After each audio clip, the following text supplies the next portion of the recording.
Alis tayo sa Verfam. Gamitin natin yung Sonic. Let's go.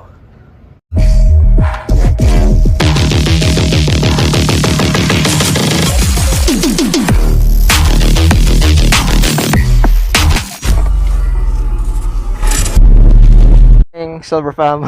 Tuturo ko ngayon sa inyo kung saan yung shortcut kapag bumaba. Yun yung reroute natin. Tapos medyo malapit siya sa Sumag. Pag nasa Sumag na tayo mamaya, actually ngayon, punta tayo ng La Castellana. Sira na yung boots natin, no? Expire na siguro to. Yung shortcut na to, hindi pa to alam sa iba ko eh. Sinabi ko kanina Silver Fam, no? Na ngayong araw, pupunta kami ng La Castellana. Maliligo kami doon sa Caduhada Springs. Yung spring na sobrang linaw na pwede tayo maligo doon. Miss ko sa Sonic. Alam nyo naman ngayon, Silver Fam, Wednesday.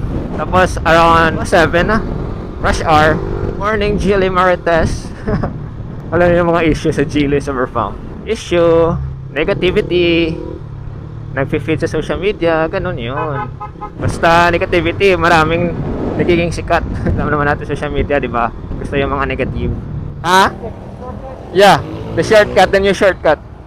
It's not that new though, but for some, like me before.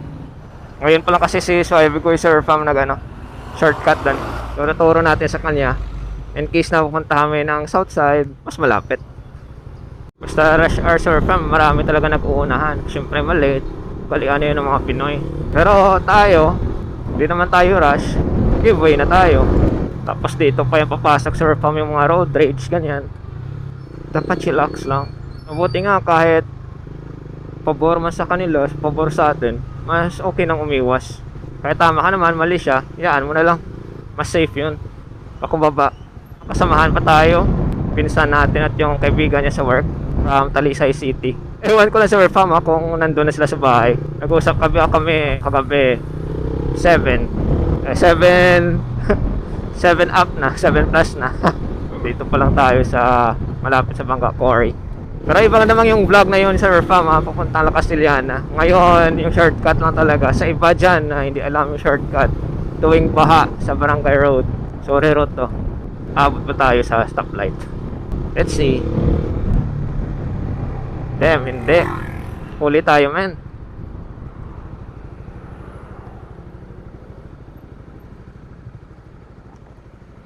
Mukhang makakabawi naman tayo dito sa Verfam.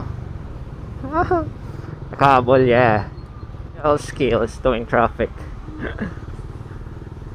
Basta motor, big advantage.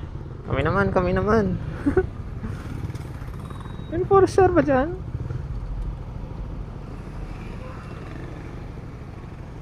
Oy, kami naman. Yan, napatigil na. Ang dami. Pupunta ang main city kasi dito sa Bacolod sa Verfam. Tayo naman, galagala lang. Ngayon sapatos natin sa Verfam, madulas na sa rehearsal. Ngayon ko inaantay na kami dun. Plus traffic. Tapos rason lang mamaya. Kasi lang kayo, kanina kami nag-aantay traffic eh. Pero dapat na-predict na yun yung traffic sa Verfam. Hindi na dapat yung rason. Kasi kung alam nyo yung traffic, hindi umalis kayo ng maaga. Admit na lang, nakasalanan namin ito ngayon, malate kami. Pero malay natin, di ba? Madapa sila doon. Tayo na lang magsabi na, bakit tayo lang kayo? Sila na mag-rason ng traffic. Tingnan na natin mamaya kung ano yung rason nila. Tama natin si Sabi ko inadala yung kanyang business. Mamaya may Honda Beat, CBR, Sniper. Kasama natin mamaya.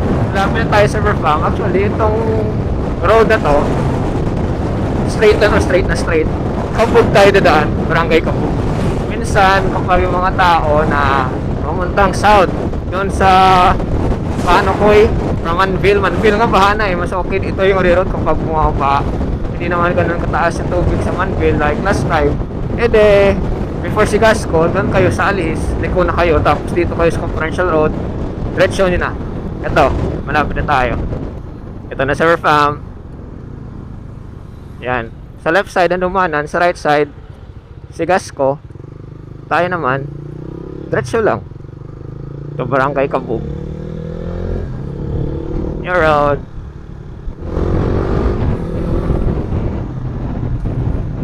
So ito yung papuntang Barangay Cabog Sur Fam. 2 lanes pero okay na. Malaking tulong na to.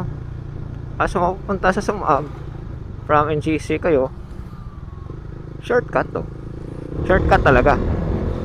Dito yata nalaglag yung step nut ko eh. Doon kay Lilo. Tuloy-tuloy lang natin to. Ganda yung daan oh.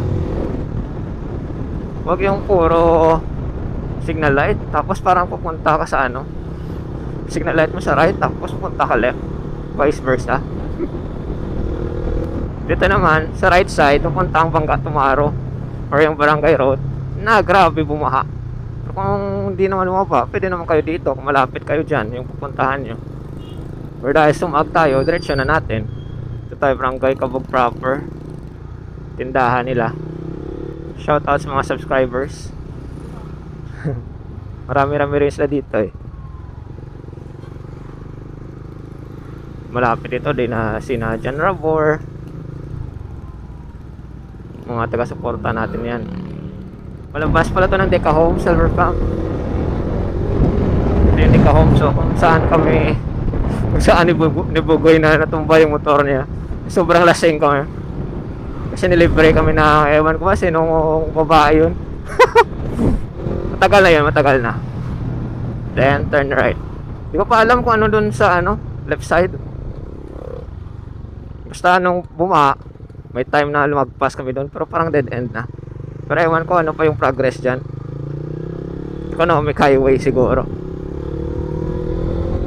Palabas ito na ang Barangay Sumag.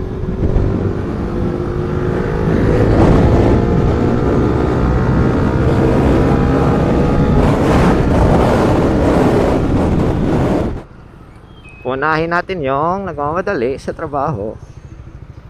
Okay. Ay, kumuha pa siya ng clearance. Akala ko sa right siya pupunta. Jollibee. Mga stopover na maraming tao na pupunta sa south. Jollibee. Ako, mahal pa naman ngayon yung gas. Kano kaya gas dito sa Sumag? 67, di na lang ginawang 70. Char. XC, premium. Sa kabila. Ito yung ayaw ko sa gas station eh. Pag gas na tapos lipat ko sa kabila. 150. Hindi pa niya nakikinig. 150. XCS.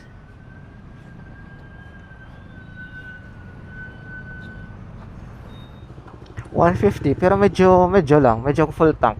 So next outside na Silver Farm, doon na natin tapusin yung vlog. Pero kung sawa na kayo, pwede na tapusin ngayon. Pero appreciate ko Silver Farm yung pinapatapos talaga yung video. Gusto ko tong gawin, gusto ko lang pakita. Parang awareness lang. Alam niyo yung shortcut din. Especially dito, kung galing ka naman dito, doon ka ulit dadaan kung baha. Let's go. Ang cute ni Bugoy sa PCX, ang laki niya talaga. 5'11" height niya. Tagal rin na Sonic na hindi nakalabas 3 months. So dito na natin tatapusin yung vlog sa Farm. Hanggang south side lang naman to. So if you're not yet subscribed to the channel, make sure to subscribe. And of course, hit that bell button para updated kayo sa bawat videos natin. And like us also on Facebook, Silver Rider PH Official, and Instagram, Silver Rider PH. Walang space yan. Bye Silver Fam. Hanggang sunod ulit. Ride wise and ride safe always. Babush. Ayun. Wala pa sila. Kami pa lang. Nauna kami.